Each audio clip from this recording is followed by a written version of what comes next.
자, 이번 시간에는 소멸시효 하겠습니다. 자, 시효라고 하는 건 잠깐 말씀드렸죠. 시간이 경과되니까 일정한 법률 효과가 생겼는데 그 법률 효과가 권리가 소멸하는 법률 효과다. 그 시효는 그렇게 크게 두 개로 나눠요. 취득시효, 소멸시효. 취득시효, 소멸시효죠. 자, 소멸시효는 권리가 소멸했다는 어떤 상태에서 권리가 소멸했느냐? 권리자가 있는데 권리자가 권리를 행사할 수 있는데도 권리를 행사하지 않고 장기간 동안 방치하고 있다는 거죠. 그러면 권리가 없다, 진정한 권리는 없다라고 봐서 외형적으로 보이는 권리를 소멸시키겠다라고 하는 제도를 소멸시효 제도라고 하면, 취득시효 제도는 그 반대겠죠. 권리도 없는 자가 마치 권리자인 것처럼 권리를 행사할 수 없는 자 아닙니까? 권리 없는 자니까. 근데 권리를 행사하고 있더란 얘기죠. 행사할 수 없음에도 권리를 행사한다. 그럼 겉으로는 권리가 없어 보이지만 실제로는 권리가 있는 자니까 아마 이런 상태가 보여지고 있을 거예요. 그러면 그 권리를 행사할 수 있도록 해주겠다라고 하는 건데, 지금 권리가 소멸한다 또는 권리가 취득된다라고 할 때 그럼 언제부터 소멸하고 언제부터 취득되는 것이냐? 여기는 권리 행사할 수 없는 자가 권리를 행사하고 있었죠. 그러니까 권리를 행사하기 시작한 때로부터 권리자가 맞다라고 봐주는 거고, 여기는 권리를 행사할 수 있음에도 불구하고 안 하고 있었잖아요. 안 하고 있었으니까 권리가 행사 가능함에도 불구하고 행사하지 않을 그 시점부터, 행사가 가능했던 그 시점부터 소급해서 권리를 소멸시키겠다라고 얘기를 하고요. 앞으로 이 소멸시효 설명을 하면서 제가 계속해서 이제 이렇게 그릴 거예요. 갑이 권리자고 을이 의무자다라고 해서 권리자가 권리를 행사할 수 있음에도 불구하고 권리를 행사하지 않는다, 이렇게 얘기할 겁니다. 그러면 소멸시효 기간이 지나서 소멸시효 기간이 만료가 되잖아요. 이거 소멸시효가 완성된다 또는 소멸시효 완성한다 이런 식으로 표현해요. 그러면 기산일로 소급해서 소멸한다 그런 얘기죠. 이렇게 소멸해버린다. 채권 채무 관계는 싹 다 소멸한다. 이런 식으로 계속해서 표현할 거라고. 아시겠죠? 자, 그럼 볼게요. 시효도 시간의 흐름을 얘기하는 거 아닙니까? 자, 시간이 흐르니까 권리가 발생하거나 소멸한다. 그러니까 시효도 결국은 권리 변동의 원인이죠. 그렇지 않습니까? 그래서 우리 권리 변동의 원인은 법률 행위 아니면 법률 규정이라고 했는데, 법률 규정에 의한 권리 변동을 얘기하는 겁니다. 그리고 시효는 재산상 권리에만 적용이 돼요. 가족법상 권리에는 적용될 여지가 전혀 없죠. 생각해 보세요. 가족법상 권리 오랫동안 안 만났다. 그럼 남남이 된다. 그럼 우린 이상가족 찾기, 헤어진 가족 찾기 이거 하면 안 되잖아요. 30년 만에 만났어요. 잃어버린 어머니, 어릴 때 어머니가 아들을 잊어버리고 30년 만에 만났다. 아니면 40년, 50년 만에 만났다. 근데 참 어머니들은 이상하다는 거예요. 40, 50년 만에 만나도 저 사람 내 아들 맞아요 라고 하면 90% 이상이 맞는데요.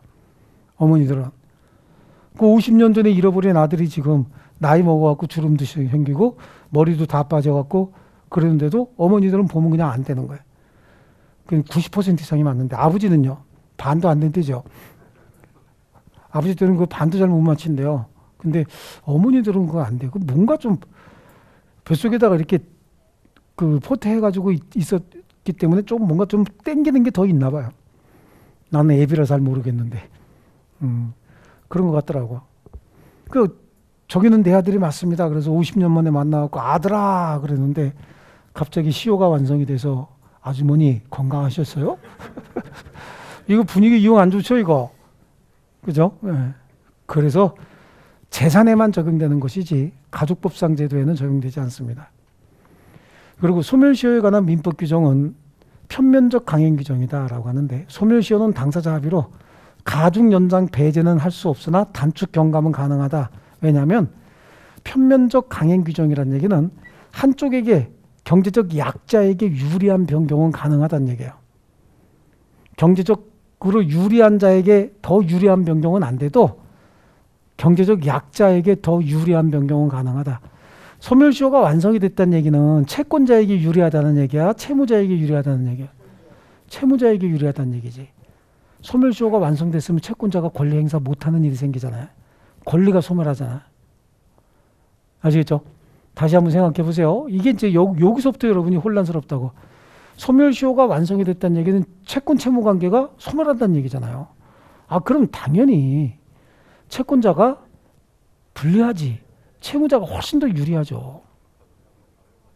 예? 안 갚아도 되니까. 뭐 이렇게 표정들이 흐뭇해. 예? 그렇죠? 돈 안 갚아도 되잖아. 채권 채무 변제 안 해도 되죠. 그러니까 채무자에게 훨씬 더 유리한 거야. 그러니까 소멸시효가 완성된다는 얘기는 채무자에게 유리한 상황이 전개가 됐다 그런 건데, 소멸시효 기간이 10년짜리 채권이었다는 거야. 이걸 5년으로 줄이면, 소멸시효 기간을 5년으로 줄이면 누구한테 더 유리해요? 채무자에게 유리하지. 왜냐하면 채권이 그만큼 빨리 없어지잖아요. 근데 이걸 20년으로 늘렸대요. 그럼 채권자에게 유리하죠? 네, 그렇다고. 그래서 소멸시효는 당사자 합의로 가중, 연장, 배제, 이건 채권자에게 유리하잖아요. 그러니까 할 수 없지만 단축 경감, 반으로 줄이는 건 할 수 있다는 얘기예요. 무슨 말인지 이해하셨어요? 그래서 이런 걸 편면적 강행 규정이다 이렇게 얘기를 합니다. 그러면 소멸시효의 요건, 모든 권리가 다 소멸시효에 걸리는 건 아니죠. 아까 우리 가족법상 제도는, 가족법상 권리는 소멸시효 대상이 아니라 그랬잖아요. 그럼 재산상 어떤 권리들만 소멸시효 대상인데, 그것도 다 모두 다 걸리는 건 아니에요. 소멸시효에 걸리는 거 굉장히 많아요. 다 암기해야 돼요. 몇 시까지 다 싹 다 암기해야 됩니다. 근데 소멸시효에 걸리지 않는 것들도 암기하는 게 훨씬 더 유리합니다. 왜냐하면 시험에 나오면 다음 중 이런 권리는 소멸시효가 몇 년이냐 이런 식으로 물어보거든. 그럼 소멸시효는 20년짜리, 10년짜리, 5년, 3년, 1년짜리 전부 다 제가 한 방에 암기하게 알려드리거든요. 예.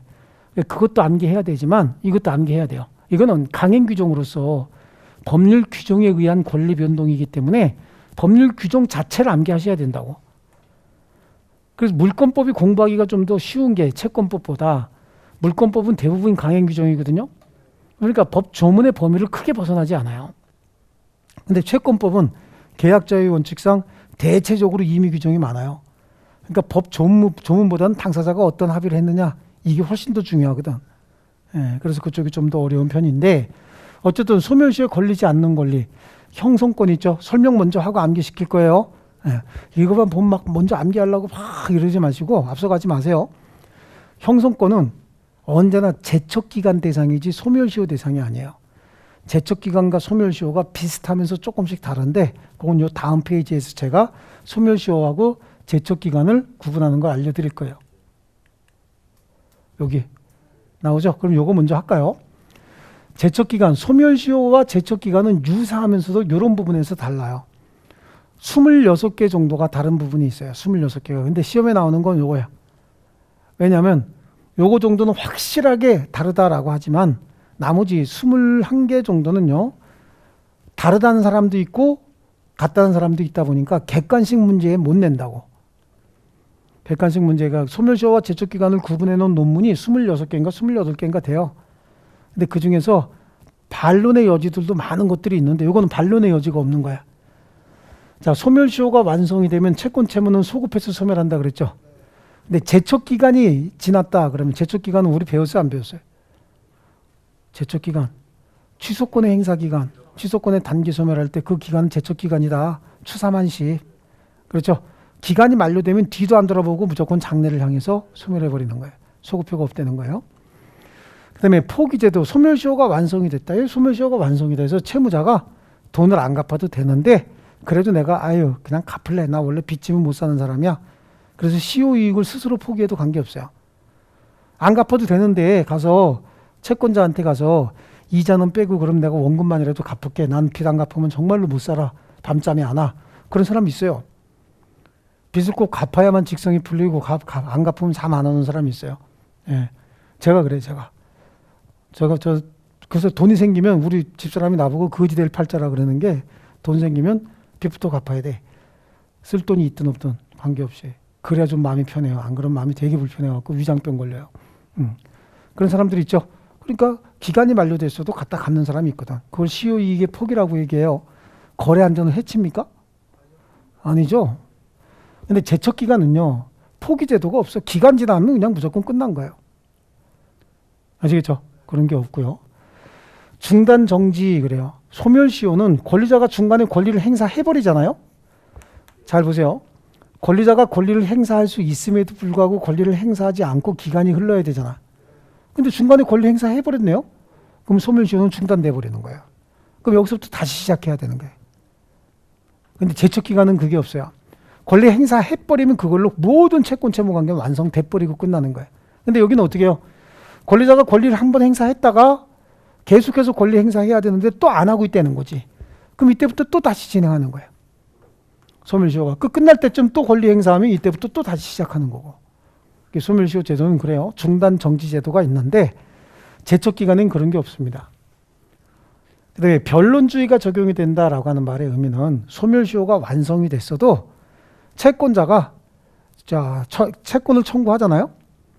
소멸시효가 완성이 됐는데 채권자가 채무자에게 이행해달라고 청구하면 채무자 이행할 수 있다 그랬죠. 이행하면 그게 시효이익의 포기라며. 채권자가 변제 청구하잖아요. 그럼 채무자는 채무를 변제하든지 아니면 나 돈 못 줘라고 해야 되는데 돈 못 줘라고 하려면 소송을 제기해서 판사한테 안 줘도 되는 거죠? 라고 확인을 받아야 된다고. 이걸 변론주의다 이렇게 얘기하는 거예요. 그냥 끝나는 게 아니야. 근데 그건 굉장히 간단해요. 소장 하나 써가지고 법원에 제출하면 판사가 불러요. 불러가지고 딱 한 번만 물어봐요. 채권자, 채무자 둘이 불러가지고 한 번만 딱 물어봅니다. 물어봐서 이게 채권 채무 관계가 이게 맞나? 그리고 채권자한테도 물어봐. 채권 채무 관계가 이게 맞나? 확인해서 판사가 보고 맞아. 그럼 이건 소멸시효 완성된 거야. 라고 해서 확인은 받아야 되는 거야. 판사한테 확인은. 그걸 변론주의라고 하거든요. 그런데 제척기간이 지났는지 여부는 당사자가 주장하지 않아도 법원에서 무조건 직권으로 판단하는 거예요. 여긴 직권 판단할 수 없어요. 여기는 무조건 직권 판단, 변론주의가 적용되지 않습니다. 그리고 둘 다 강행 규정이죠. 근데 요거는 편면적 강행 규정이고 요거는 일반적, 즉 쌍방 모두에게 적용되는 강행 규정이다라고 하는데 암기하는 방법도 이렇게 하면 돼요. 소멸시효든 제척기간이든 기간이 짧진 않겠죠. 기간이 좀 길 거 아니야? 그러니까 기간이 길면 소포 안에 있는 똥이 단단해졌다고. 아이 더러워. 소포 안에 들어가 있는 똥이 어떻게 됐대? 단단해졌대. 소멸시효는 다 동그라미죠. 제척기간은 다 X하다가 끝에만 동그라미고. 아시겠죠? 예. 이렇게 놓고 물어보면 돼. 자, 뭐뭐로 비교했죠? 자, 여기 머릿속에 보세요. 예. 소멸시효하고 제척기간하고 했었죠. 예. 소포중 변강. 소포 안에 있는 똥이 단단해졌다. 소포중 변강. 소가 뭐였었어요? 소급표. 포는 포기제도. 중단정지. 변론주의. 강행규정. 강행규정. 아시겠죠? 여기는 다 뭐였었어요?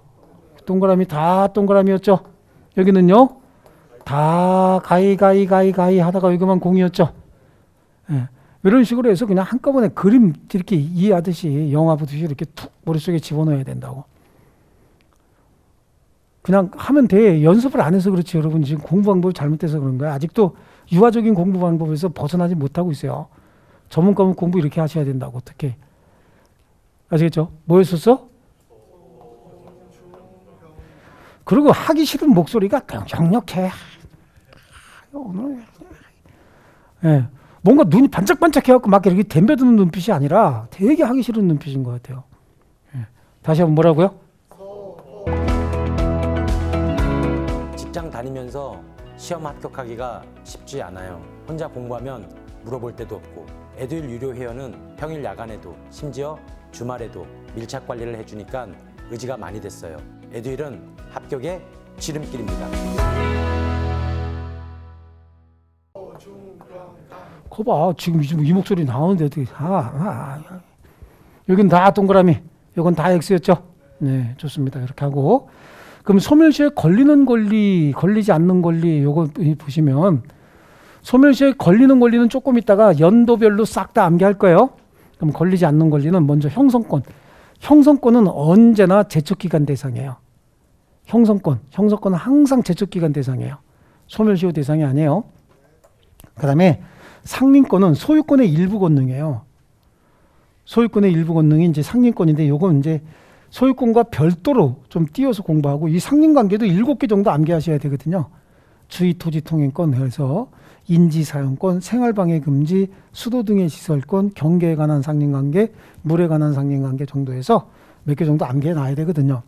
그 중에서 이제 주의 토지 통행권 정도, 그 다음에 경계에 관한 상린관계 정도 2개 정도만 아시면 되는데, 어쨌든 우리는 상린권이라고 그냥 암기해 두셔도 되고, 이제 우리 소유권에서 이거 배우고 나면 이제 상린권 여러 가지가 있겠구나라고 이제 의미가 좀 더해질 거고요. 양이. 점유권이라고 하는 건 어떤 물건에 대한 사실상 지배 상태, 이걸 권리를 인정해 준 거야. 우리 점유권 아직 안 배웠잖아요. 점유권은 제가 이 시계를 여기다 이제 풀러놓고 갔다고 한번 해볼게요. 시계 여기다 풀러놓고 갔어요. 이거 저거 결혼식 때 받은 거라 그랬잖아요. 예.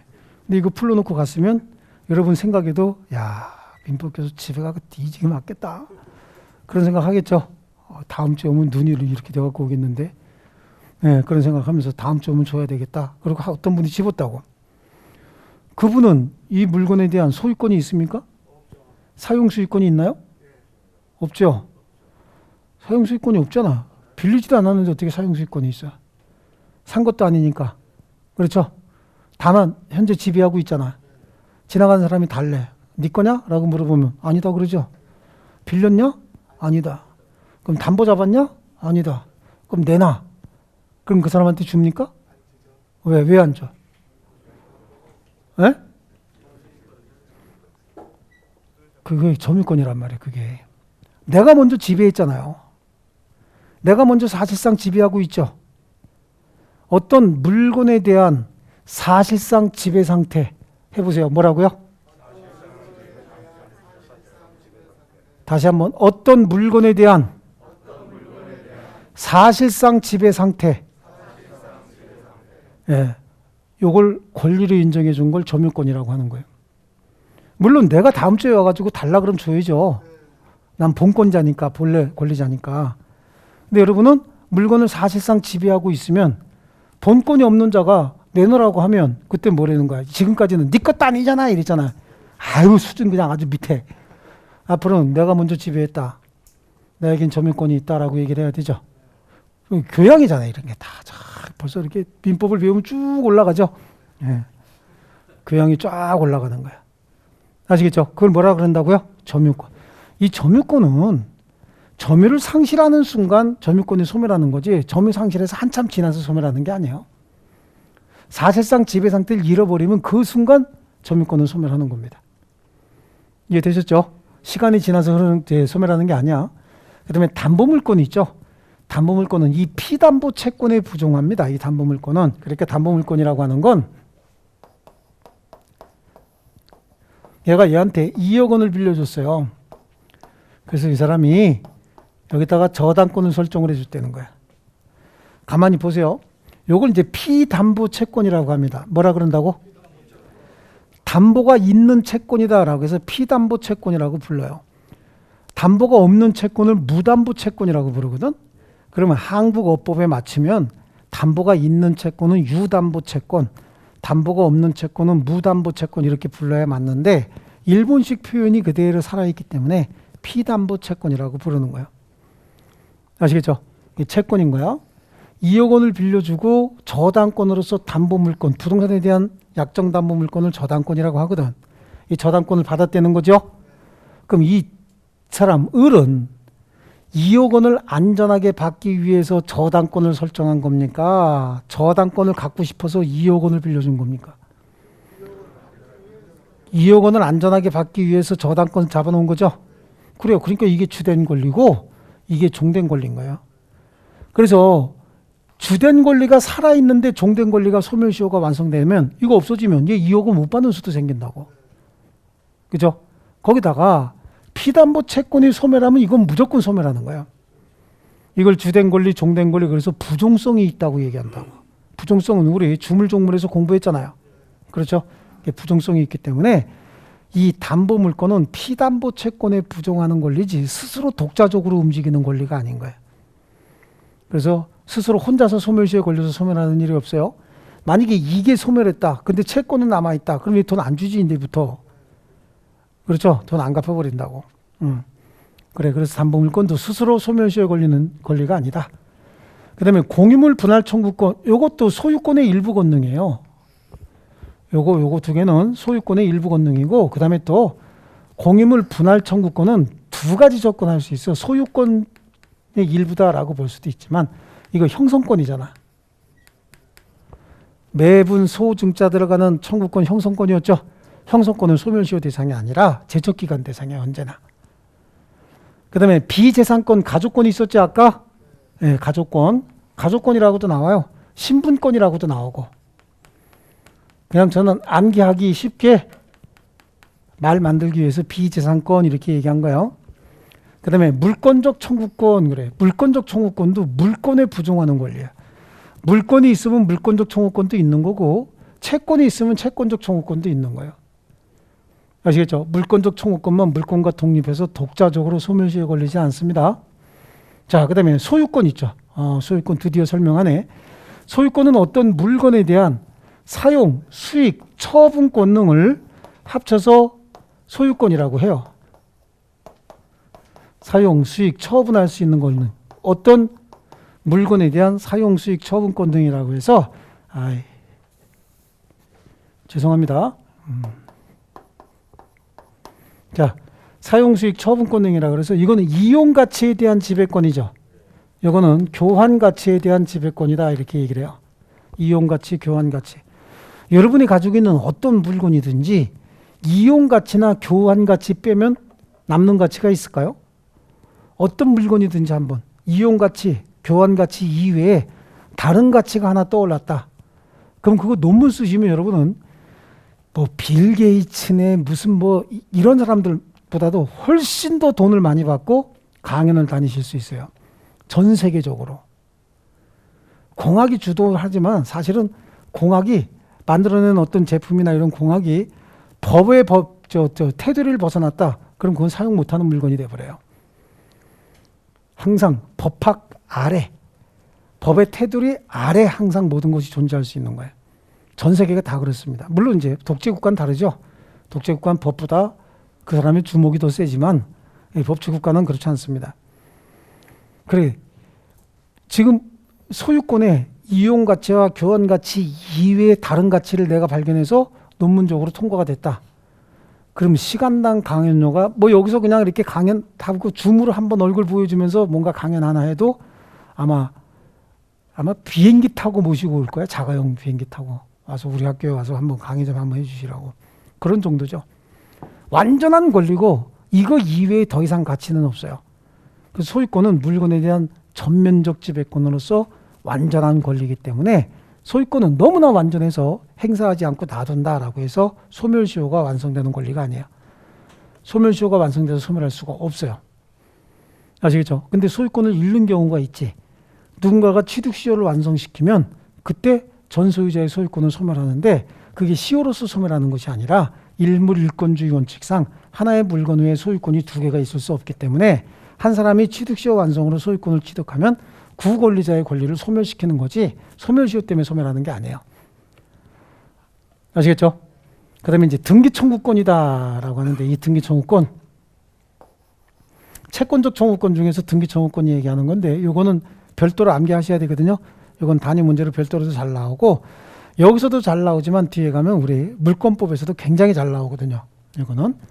그래서 이제 암기하는데 앞 글자만 가지고 형, 상, 점, 담, 분, 비, 물청, 소, 등청. 그래서 형이 아마 주점 하나 봐요. 상점에 형의 상점. 형이 임대차를 통해서 주점을 하는데 임대인이 아주 청소 안 하고 있으면 쫓아낸다고 맨날 닥달하나 봐. 근데 형 상점이 아마 주점인가 본데 젊은 애들이 와갖고 술 먹고 맨날 어떻게 소변 보고 벽에다가 그죠? 그 다음에 뭐 먹었는지 피자 한 판씩 꺼내놓고 그러는가 봐. 상점, 담에 지저분한 거 청소해야 되죠. 분, 비, 물청, 소하자. 빨리 출근, 등청해서.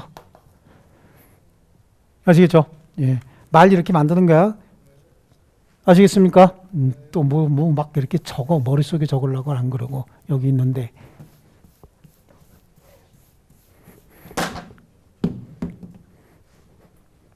화났나 봐, 그죠?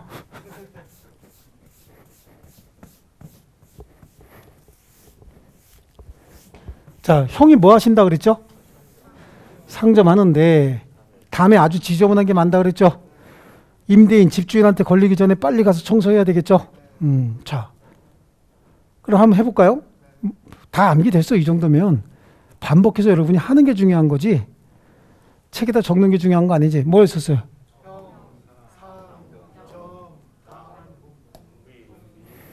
분, 비, 물청, 소, 등청. 청만 붙여서 읽는 거고 앞에.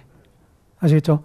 형, 상, 점, 담, 분, 비, 물청, 소, 등청. 형, 상, 점, 담, 분비, 물청, 소, 등청. 자, 좋습니다. 이건 등기청구권이라고 하는 거 있지 않습니까? 맨 뒤에 있던 등기청구권. 부동산 매수인의 등기청구권이 주로 문제가 되는데, 자, 갑과 을이 갑소유 부동산에 관해서 매매 계약을 체결하고 인도까지 다 했어요. 인도까지 다 했는데 대금을 완납해서 점유 중인 거예요. 얘가 대금 완납해서 점유 중이면 소유권 이전 등기도 해줘야 될 거 아니야. 근데 대금을 완납해서 목적물 인도까지는 다 해줬는데 소유권 이전 등기를 안 해주고 있네. 그럼 얘는 얘한테 돈 다 줬으니까 소유권 이전 등기 청구권이 있잖아요. 소유권 이전 등기 청구권이라고 하는 이 등기 청구권은 채권적 청구권이에요. 왜냐하면 물권적 청구권은 물권자만이 행사할 수 있어요. 근데 얘는 소유권 이전 등기 받기 전까지는 물권자예요, 아니에요? 물권자가 아니죠. 그럼 매매계약의 당사자로서 소유권 이전 등기 청구하는 거거든. 그러니까 이거는 채권적 청구권인 거예요. 물권적 청구권은 누구만 행사한다고요? 물권자만이 물권적 청구권 행사하는 거고, 채권적 청구권은 채권자가 행사하는 건데, 얘네들은 매매계약 체결하고 돈 주고 인도만 받았지 소유권 이전 등기를 아직 안 받았기 때문에 이 등기 청구권은 채권적 청구권이라고. 아시겠죠? 이게 채권적 청구권이기 때문에 10년의 소멸시효에 걸려야 되는 거야. 소멸시효가 원래는 10년짜리 소멸시효에 걸려야 되는데 얘 인도받아서 점유 중이라면서요. 그럼 얘는 권리 행사 중이죠. 소멸시효라고 하는 게 권리자가 권리를 행사할 수 있음에도 권리를 행사하지 않는 상태가 오랜 기간 동안 계속돼야 되잖아요. 근데 얘는 목적물 인도받아서 사용, 수익, 처분권 중에서 아직 등기만 못 받았지 사용, 수익은 하고 있잖아요. 그러니까 권리 행사 중이죠, 지금. 왜? 여기 있는데, 그죠? 인도받아 점유하고 있다는 얘기는 권리 행사 중이다, 그 얘기잖아요. 그러니까 권리를 행사하지 않고 있어야 소멸시효가 진행이 되는데 권리를 행사하고 있으니까 소멸시효는 진행하지 않는 거예요. 권리 행사 중이기 때문에. 근데 이제 문제는 얘가 점유하고 있던 이 물건을 병에게 다시 양도하고 점유를 넘겨준 거야.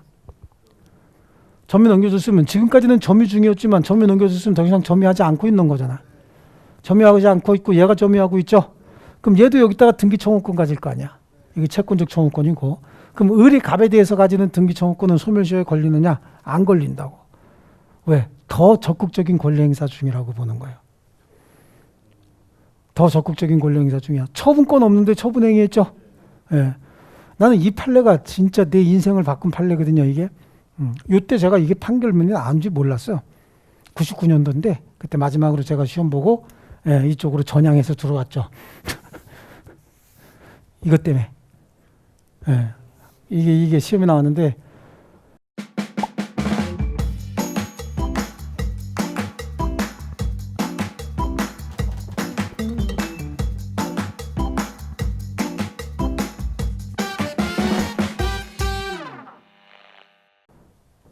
이 판결문이 나온지 몰랐어요. 나는 어떻게 썼냐면 이걸 어떻게 썼냐면 병이 을에게 등기 청구하려면 을이 갑에게 등기 청구권이 유지돼 있어야 되잖아요. 그래야 등기 청구권 이렇게 대위 행사도 할 수 있는 거 아니에요? 여기로 등기 청구할 수 없으면 여기 등기 청구해봐야 아무 소용이 없잖아요. 그러니까 나는 그렇게 썼어요. 답을. 그렇게 썼는데 보니까 판례에 나와 있네. 을이 병에게 목적물을 인도했다 하면 처분권은 없는 자가 처분행위한 것으로서 더 적극적인 권리행사 중으로 봐서 소멸시효는 진행하지 않는다. 결론은 같지만 풀어나가는 과정이 달랐죠. 그래서 떨어졌지. 0.3점 차이로. 0.3점 차이로. 그래서 이게 내가 안 될 팔자인가 보다. 그리고 그냥 휙 벗어나서 왔습니다. 이쪽으로 왔습니다. 그렇죠. 이걸 내가 판례를 봤으면, 근데 판례를 못 봤어. 근데 우리 때 이렇게 막 이렇게 뭐 판결문 같은 것들이요, 막 이렇게 홍보물로 나오고 그러지 않았었어요. 그때는. 법률 저널이라고 해서 법률 저널을 사서 봐야 되는데, 그거 그렇게 맨날 이렇게 전문적으로 공부하는 거 아니고 이미 결혼해서 새끼도 2마리 키우고 있는데, 예, 그럴 정도가 아니었죠. 자, 어쨌든 좋습니다. 그래서 먼저 보기만 하면 이가 갈리는 판례이긴 한데, 예, 갑에서 을, 소유권 이전 등기 청구권은 등기 청구권, 채권적 청구권이라고 그랬잖아요. 그러니까 이거는 원래 소멸시효 10년짜리인데 인도받아서 점유하고 있다는 얘기는 권리행사 중이라는 얘기죠. 그럼 소멸시효는 진행하지 않는 거예요. 왜? 권리행사 중이니까. 근데 얘가 점유하고 있던 이 물건을 등기도 갖추지 않고 이쪽으로 양도했대요. 그래서 얘가 목적물 점유하고 있다. 그럼 얘는 더 이상 점유하지 않는 거잖아. 그래도 얘를 통해서 더 적극적으로 권리행사 중이라고 봐야 되기 때문에 소멸시효는 진행하지 않는다라고 하는데, 여기는 논리의 모순이 무지하게 많아요. 솔직히 얘기해서. 자, 우리가 처분권 없이 다른 사람의 물건을 처분행위 했다는 거야. 그럼 도둑놈이야, 그건. 그렇지 않습니까? 근데 얘는 왜 적극적인 권리행사 중이냐고. 이게 법학의 일반 이론하고 안 맞는 이런 판결문들이요, 가끔가다 나와요. 예. 그런 판결문들이. 근데 이게 이제 솔직히 교수들도 그러니까 일반 이론하고 잘 안 맞으니까 시험에 잘 내기도 합니다. 잘 내기도 하는데, 그러면 이제 그렇지, 판례 공부 안 한 내가 잘못이지만, 그죠? 예. 법학의 일반 이론 가지고 풀어나가려고 했던 사람들은 그러면 이제 깨지는 거지. 예, 그만 봅시다. 자, 소멸시효에 걸리지 않는 권리들, 형, 상점, 담, 분비, 물청소, 등청 이거 했어요. 그렇죠? 예. 유치권, 이건 유치권 갖고 별도로 더 공부하시면 되는 거고, 이 부분은요, 지금 여기서 하실 필요는 없어. 다음에 문제 풀이할 때 이거 한번 제대로 또 설명드리면 이해가 되실 거예요. 소멸시효와 제촉기간 구분은 아까 했죠? 자, 소멸시효 얼른 책으로 갈게요. 자, 시효제도의 존재 이유 그런 거 다 보지 마세요. 객관식 시험에 필요 없는 것들이니까. 소멸시효와 제촉기간 구분하고 있죠. 자, 소멸시효와 제촉기간 구분은 조금 아까 머릿속에 있는 걸 근거로 해서 한번 여러분이 표로 한번 그려볼게요. 제가 여기 해놓을 테니까. 여기 보지 마시고, 뭐하고 있었어요? 소포중 변강 이렇게 해갖고 한번 채워넣어 보시라고. 소포중 변강해서 채워넣어 보시고 말을 붙여서 넣어봐요. 항상 출력이 제일 중요한 거라 그랬지 아웃풋이 중요한 거지 인풋보다는요. 인풋이 많아야 아웃풋도 잘 되긴 하지. 소포중 변강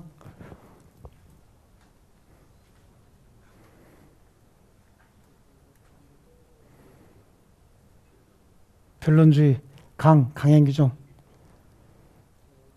소포중 변강 소멸시효 제척기간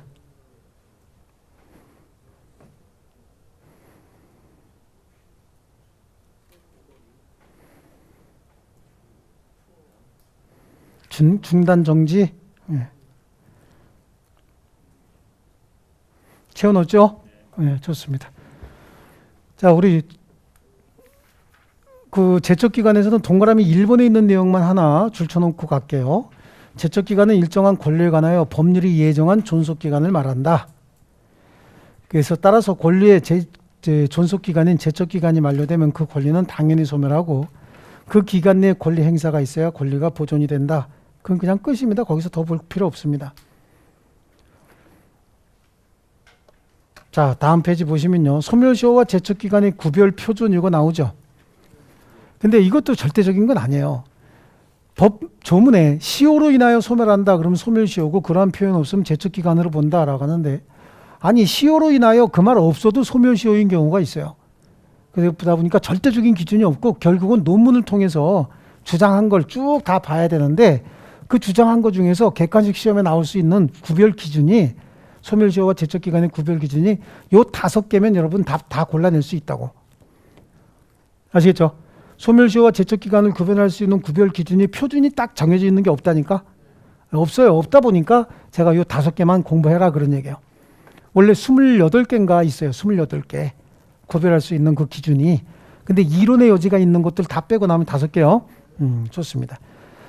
자, 밑에요. 그래서 이 구별 방법도 절대적인 것은 아니다라고 하는 거고, 제척기간이 있는 권리는요, 제척기간 내에 권리를 행사해야 됩니다. 제척기간 내에 적극적으로 권리를 행사하지 않으면 제척기간이 도가되면 그 권리는 더 이상 행사 못하는 거예요. 아시겠죠? 자, 밑에 있는 판례도 채권 양도 통지는 양도인이 채권이 양도되었다는 사실을 채무자에게 알리는 것에 그치는 행위다.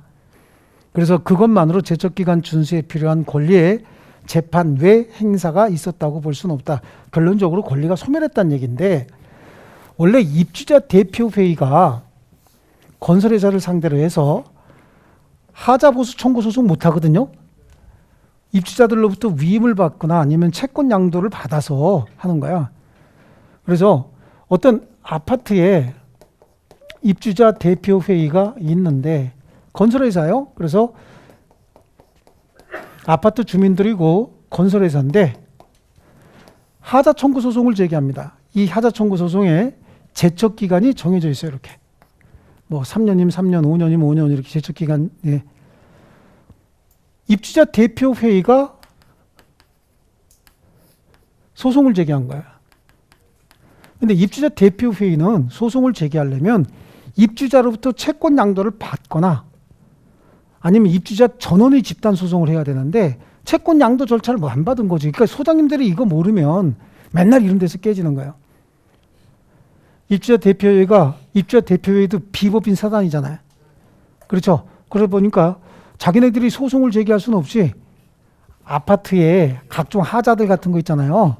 각종 하자들, 이거는 입주자들이 직접 소송을 하거나 집단으로 소송을 하거나 아니면 입주자들로부터 채권 양도를 받은 입주자 대표회의가 소송을 해야 되는데, 이때는 채권 양도를 받지 않은 상태에서 소송을 제기하니까 당사자가 아니잖아.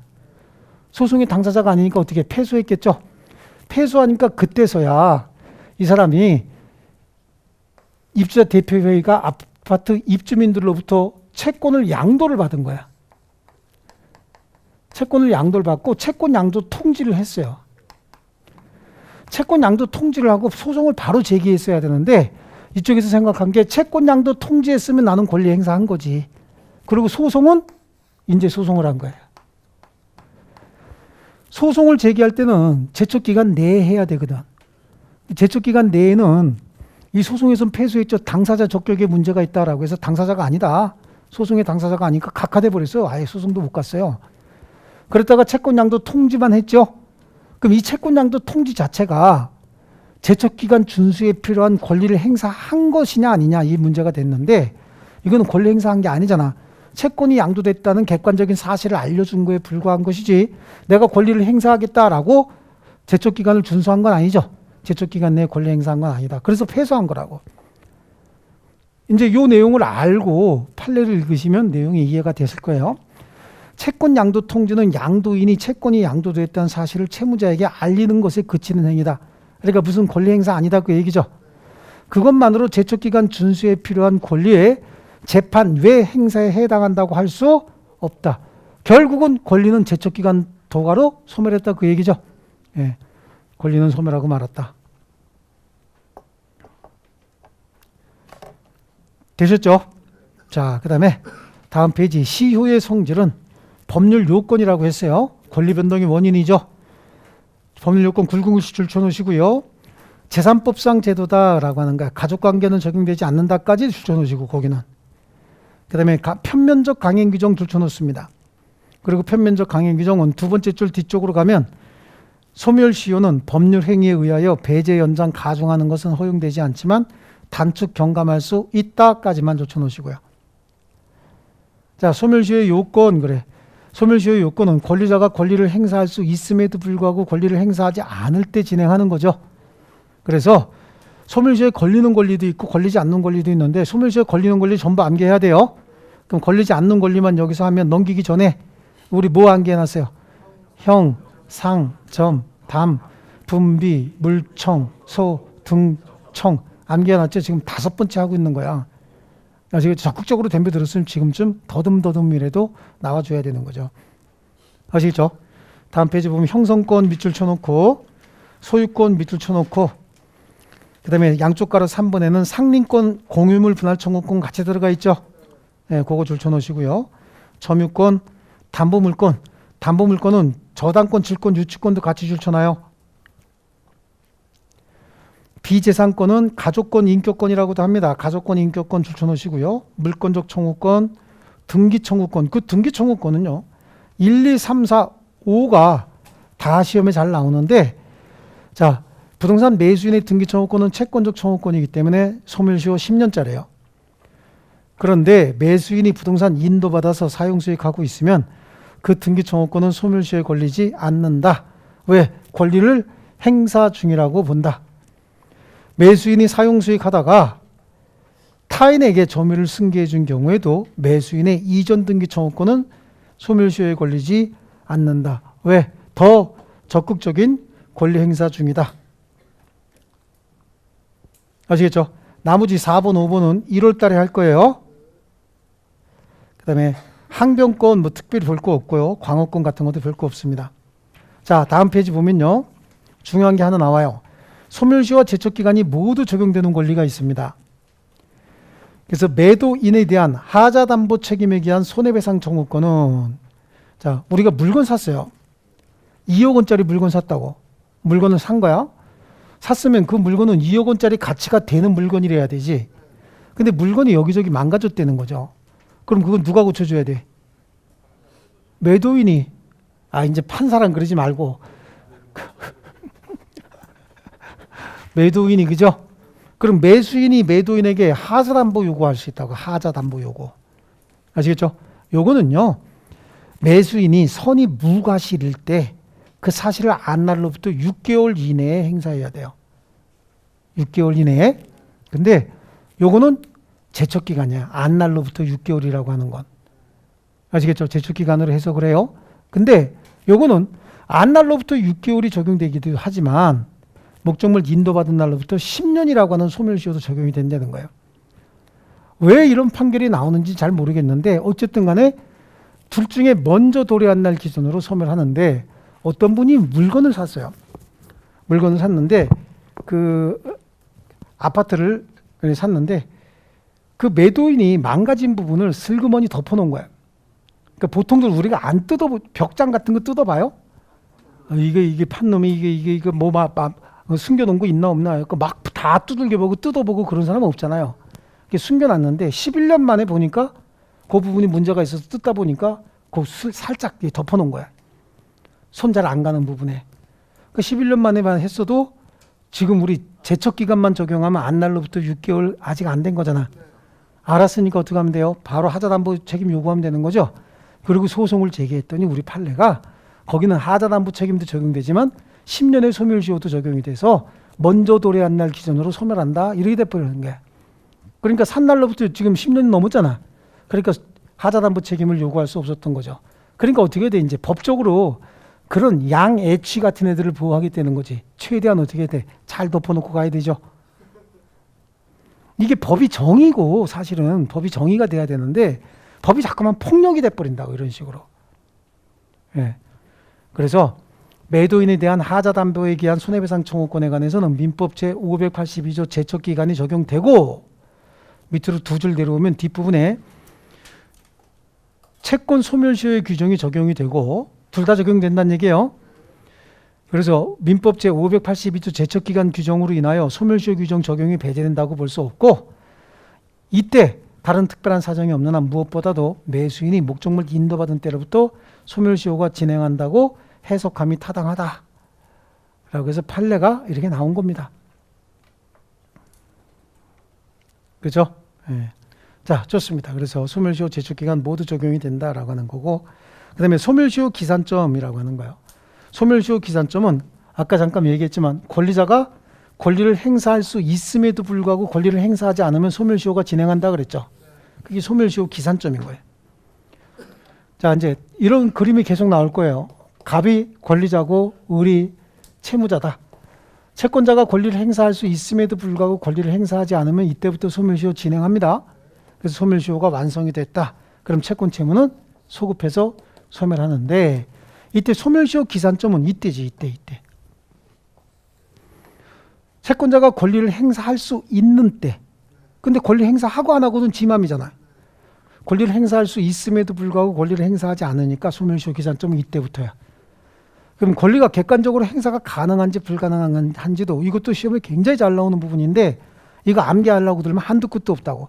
머릿속으로 생각하셔야 돼. 아, 이 권리는 이때쯤이면 행사할 수 있겠구나 라고 하는 걸 머릿속으로 항상 인식을 하셔야 돼. 이거는 암기하면 안 돼. 겁나게 많아요. 아시겠죠? 여기 있는 내용 가지고 어느 정도 감을 잡아서 그 다음부터는 출제 교수가 어떤 권리를 꺼내서 주든지, 아, 이건 언제쯤 권리 행사할 수 있겠다라고 하는 느낌이 생겨야 된다고. 이해하셨죠? 조금 쉬었다 계속할게요. 주택관리사 합격! 에듀윌 합격!